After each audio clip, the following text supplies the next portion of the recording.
All right, so that's it. The Made by Google event has been completed. The Pixel 8 and Pixel 8 Pro announced. The Pixel Watch 2 as well, and the Buds Pro. We'll talk about that in another video perhaps, but I want to talk about the 8 and the 8 Pro because that's going to be the focus of most people here. Significant improvements, I would say, on the 8 Pro in particular. I like the fact that both devices got an upgrade in terms of screen brightness. That to me was one of the hang-ups of the previous devices. Plus Tensor 3 promises, and whether it is or not, promises to be more power efficient.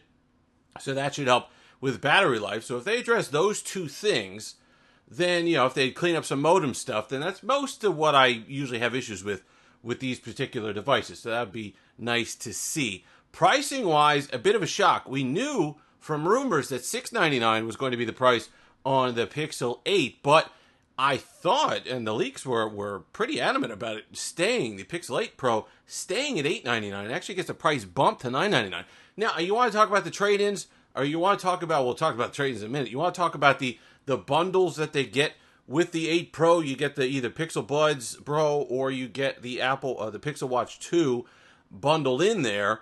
That's fine, but not everybody needs that. Not everybody wants the watch. Not everybody wants the buds. Not everybody wants to have to flip that or sell it. I understand it's a good deal if you do that, but it still would have been nice to see just a flat $899, because as we saw with the Pixel 7a here, $499 was strong. There were some those values of those bundles at the beginning, but once those went away, that price kind of held. So I'm thinking that the base price is just going to be that $999 this year, and we're just going to have to deal with that. Now, no one's saying that, and I've said this before in the videos talking about pricing. No one said that Google can't charge that money. They absolutely can. However, they're going to be judged to that standard. They're going to have to match something like the S23 Ultra, S24 Ultra, even though they get a bit of a break because it's about $200 less, but they're going to be judged to a higher standard if you come in at the higher price. That might be okay. If they, like I said, if they fix the screen brightness, if that display is as excellent as it seems in the presentation, if Tensor 3 is as good as they present, all those other Pixel features, Pixel extras, that call screening, enhanced call screening, looks even better than it did before. So there's a lot of things to like here. So while I'll caution people right at the top that, $1,000 could be a lot for this, it could absolutely be a deal as well.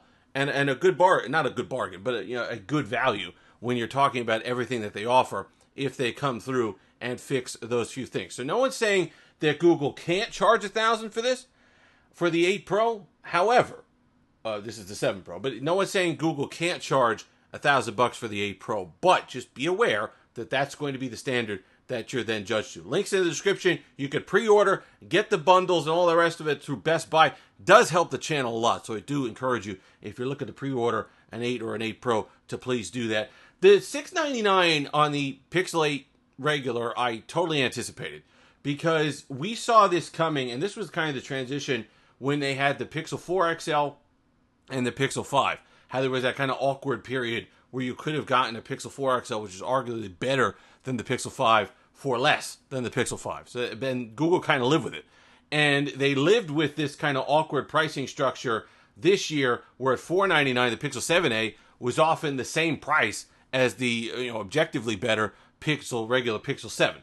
They lived with it. Why? Because they knew that at some point along the line, it was going to start making more sense. And it does now with the Pixel 8. So I absolutely knew that there was going to be a bump there. That's okay too, right? But you got to understand that that's going to be judged to a certain standard. There's going to be some other Samsung devices announced relatively shortly. There's going to be, there's other OnePlus 11 still out there. There's going to be other devices in that $599, $699 price range that's going to compete against. But I do think it has a shot. I do think it has a lot of nice things to offer, even at $699. But that's why the $499 for the Pixel 7a then starts to make sense. Okay, now it's the $200 step down, and the, not degradation, but the feature step down makes more sense now when you look at the Pixel 8 versus the Pixel 7a, even though I think the Pixel 7 is still fantastic value.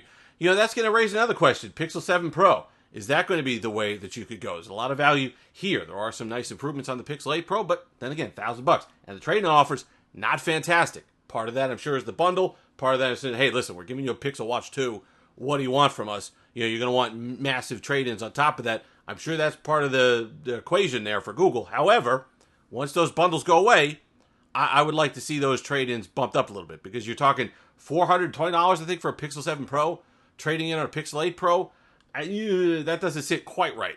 So I would like to see those enhanced a little bit, especially when the bundle offers go away. Because I again, with the bundles, I don't like the bundles. Let me trade in my phone to get a phone and then worry about if I want the rest of the ecosystem later. And they made a strong case for the rest of the ecosystem. I'm not saying it's something that you don't want to do. The Pixel Watch, I know it's not going to have that feature yet, but when it gets that kind of enhanced call screening that they were demonstrating and all the AI stuff, it's going to be interesting.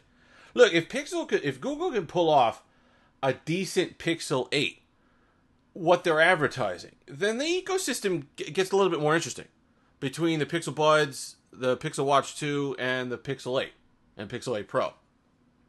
You start to see a case for the entire package.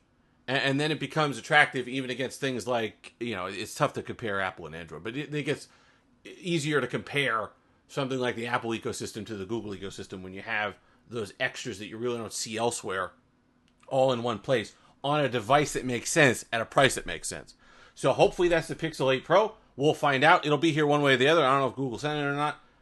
We'll see. We'll find out if they send it to the channel. If they do, it'll be reviewed. If they don't, it'll be reviewed anyway, because that's what we do here. So, but I do encourage you to use those links, because it helps me to do these things and to keep these phones here and keep them for a longer period of time than a lot of people. I don't do one review and return it, right? I don't do a week with it and then it's shipped out so I can buy whatever the next one is. I keep it to compare them, long-term, updates, stuff like that. So whatever you could do certainly helps out the channel. And touch that subscribe button as well. That helps out a great deal. As we try to make 20,000 by the end of the year. If you've made it this far, like, comment, subscribe, all that fun stuff. Until next time, have that Steve-licious day.